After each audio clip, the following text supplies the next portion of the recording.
Good morning बच्चों। आज हम वैक्सीन या टीका इसके बारे में पढ़ेंगे। तो सबसे पहले तो मैं आपको ये बता दूं कि जो वैक्सीन है इसकी खोज आपकी बुक में भी दे रखी है कि एडवर्ड जेनर ने की थी। और कौन सी बीमारी के लिए की थी? चेचक की बीमारी के लिए की थी।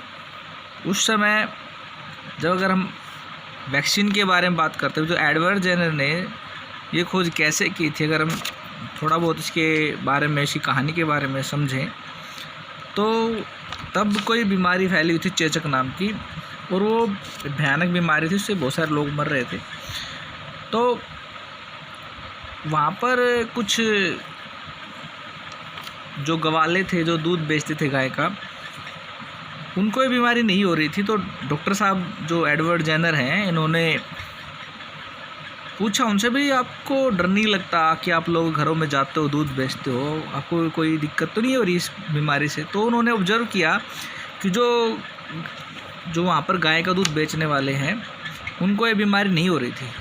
तो उन्होंने उनकी पूरी जब हिस्ट्री को देखा, उनसे पूछा और उनकी स्टडी की, तो उनको पता चला भी उन लोगों को पहले कोई काउपॉक्स नाम की बीमारी हुई थी, जिसके कारण उनके अंदर एक इम्यूनिटी, एक रोगों से लड़ने, उस रोग से लड़ने की क्षमता उत्पन्न हो गई, और इस कारण उनको चेचक की बीमारी नहीं हुई। तो उन्होंने इसका फिर एक एक्सपेरिमेंट किया किसी बच्चे के ऊपर। उसको उन्होंने पहले काउपॉक्स का इंजेक्शन लगाया, उसको काउपॉक्स से संक्रमित किया। इससे उस बच्चे के अंदर काउपॉक्स हो गया, लेकिन काउपॉक्स ऐसी बीमारी थी उससे इंसान जल्दी ठीक हो जाता था, वो मरता नहीं था।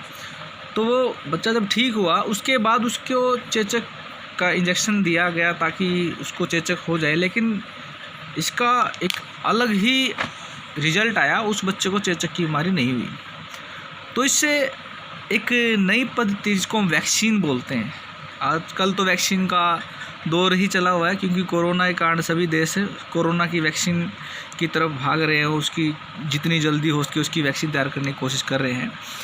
तो एडवर्ड जेनर ने सबसे पहले वैक्सीन तैयार की थी, इस चीज़ का टीका तैयार किया था, और इसी कारण उसके बाद ही विभिन्न जो रोग थे उनके टीके बनाए गए। जैसे आप सुनते हो पोलियो का टीका है, हैजे का टीका है, टीबी अक्षय रोग का टीका है, चेचक का टीका, इबोला बीमारी जो पीछे हमारे स्कूल में भी इंजेक्शन लगे थे कुछ बच्चों को इबोला बीमारी से बचाने के लिए। तो जो पोलियो है उसके लिए तो ओपीवी, ओरल पोलियो टीका। ओरल इसलिए बोलते हैं, ओरल का मतलब होता है मुंह, और पोलियो बीमारी है, और क्योंकि पोलियो का टीका इसलिए इसका नाम रख दिया ओरल पोलियो टीका, क्योंकि उसको मुंह से दिया जाता है, इसलिए इसका नाम ओरल पोलियो टीका है। अब बात आती है एंटीबॉडीज और प्रतिरक्षी की। प्रतिरक्षी क्या होता है? हमारे ब्लड के अंदर, हमारे खून के अंदर, हमारे रक्त के अंदर WBC श्वेत रक्त कणिकाएँ होती हैं, श्वेत रक्त कोशिकाएँ होती हैं, जो वाइट ब्लड सेल्स होती हैं। जो वाइट ब्लड सेल्स हैं, श्वेत रक्त कोशिकाएँ हैं, जैसे ही हमारे शरीर के अंदर बाहर से कोई भी जीवाणु या जो भी सूक्ष्म जीव है जो बाहर से आता है, तो हमारे जो WBC हैं वो उसको आइडेंटिफाई करती हैं, उसको पहचानने की कोशिश करती हैं कि क्या ये हमारे शरीर के लिए अच्छा है और अच्छा नहीं है। और अगर वो उनको लगता है कि ये हमारे शरीर के लिए अच्छा नहीं है, तो ये उसके खिलाफ कुछ ऐसे पदार्थ तैयार करती हैं जो उस चीज़ को नष्ट कर देंगे। और अगर वो इतना काफ़ी होता है कि वो चीज़ नष्ट हो जाए, तो हमारा शरीर उस बीमारी से बच जाता है, और उस पदार्थ को हम क्या बोलते हैं? प्रतिरक्षी या एंटीबॉडीज़। तो जिस शरीर की इम्यूनिटी ज़्यादा होती है वहाँ पर उनकी एंटीबॉडीज़ बहुत स्ट्रॉन्ग होती है, और वो उसको बचाए रखती है बीमारी आदि से। और जब हम किसी व्यक्ति को वैक्सीन देते हैं, उस बीमारी का टीका लगाते हैं उस बीमारी से बचाने के लिए, तो उसका रीज़न ये होता है कि बॉडी के अंदर मेमोरी सेल्स होते हैं, बच्चों मेमोरी सेल्स होती हैं। ये मेमोरी सेल्स इन्फॉर्मेशन रखती हैं, जब भी कोई चीज़ दोबारा एंटर करती है तो उसकी इनके अंदर पहले से इन्फॉर्मेशन होती है, उसके स्ट्रक्चर की, उसकी संरचना की। तो ये दोबारा बहुत जल्दी, बहुत स्पीड से वो एंटीबॉडी जो उस चीज़ को नष्ट कर सकती है, उस रोग को नष्ट कर सकती है, रोगाणु को ख़त्म कर सकती है, बहुत स्पीड से उसकी इन्फॉर्मेशन भेजती है, और बहुत स्पीड से उस रोगाणु को नष्ट करने के लिए एंटीबॉडीज़ तैयार होना शुरू हो जाती है, और इंसान बच जाता है। तो वैक्सीन का मतलब आपको आशा करता हूँ समझ में आ गया होगा भी, एक प्रकार की किसी भी इंसान के अंदर इम्यूनिटी पैदा करनी है इस वैक्सीन की सहायता से, एक किसी भी रोग के प्रति। तो अलग अलग बीमारियों के लिए अलग अलग वैक्सीन तैयार हो चुकी हैं और आशा करते हैं कि जल्द ही कोरोना के खिलाफ भी कोई वैक्सीन तैयार हो जाए। अब हम आते हैं नाइट्रोजन स्थिरीकरण पर। नाइट्रोजन स्थिरीकरण क्या होता है, ये बात मैं पहले भी 7th क्लास के एक टॉपिक में बता चुका हूँ कि नाइट्रोजन स्थिरीकरण राइजोबियम जो बैक्टीरिया होता है उनके द्वारा होता है, और जो आकाश के अंदर जो बादल होते हैं जब बिजली चमकती है तो वो भी नाइट्रोजन स्थिरीकरण में हमारी सहायता करती है। और जो नाइट्रोजन होती है वायुमंडल में हमारी वायु के अंदर होती है 78% होती है।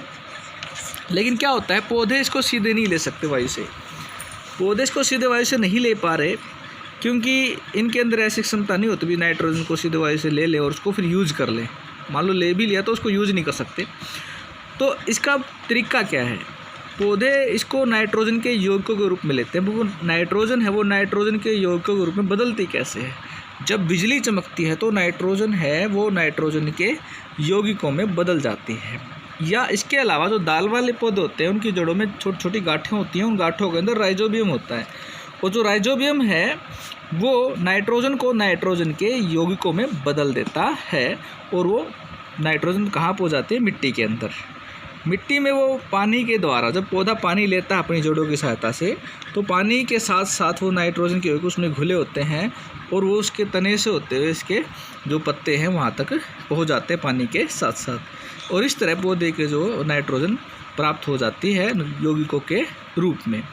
ये जो प्रक्रिया है इसे नाइट्रोजन स्थिरीकरण कहते हैं कि नाइट्रोजन यौगिकों के रूप में मिट्टी के अंदर पहुँच जाना, इससे मिट्टी की उपजाऊ शक्ति बढ़ जाती है।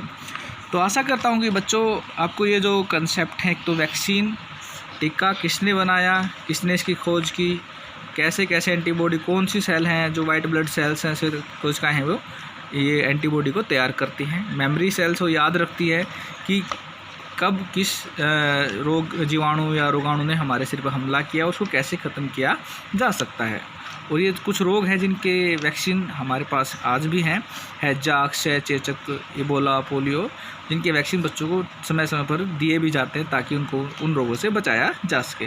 और नाइट्रोजन स्थिरीकरण राइजोबियम जीवाणु के द्वारा होता है। वायुमंडल से नाइट्रोजन है वो जब बिजली चमकती है तो बिजली चमकने से वो नाइट्रोजन के यौगिकों में बदल जाते हैं, और नाइट्रोजन यौगिक को बदलकर मिट्टी, हमारी जो मिट्टी है उसमें आ जाना नाइट्रोजन स्थिरीकरण कहलाता है। और इससे मिट्टी की उपजाऊ शक्ति बढ़ जाती है और उससे जो हमारे पौधे हैं उनको नाइट्रोजन प्राप्त हो जाती है, और उससे फिर प्रोटीन आदि बनाने में बिल्कुल उनको कोई दिक्कत नहीं होती है। तो आशा करता हूँ बच्चों आप सारे कार्य को कर रहे होंगे, और जो भी बातें आपको बताई जा रही हैं उनको आप अच्छे से समझ रहे हैं, और घर पर रहें, अपने माता पिता की बातों को बिल्कुल ध्यान से सुने। जो भी काम आपको बताया जा रहा है, आपके माँ बाप और आपके टीचर्स हैं जो आपको कोई भी काम दे रहे हैं, तो कृपया करके आप उनको अच्छे से करें, ठीक है, ताकि जो भी चीज़ें हम अच्छी बातें सीखें तो ज़्यादा बेटर रहेगा, हम अपने जीवन में सफल हो पाएंगे। तो टेक केयर, थैंक यू।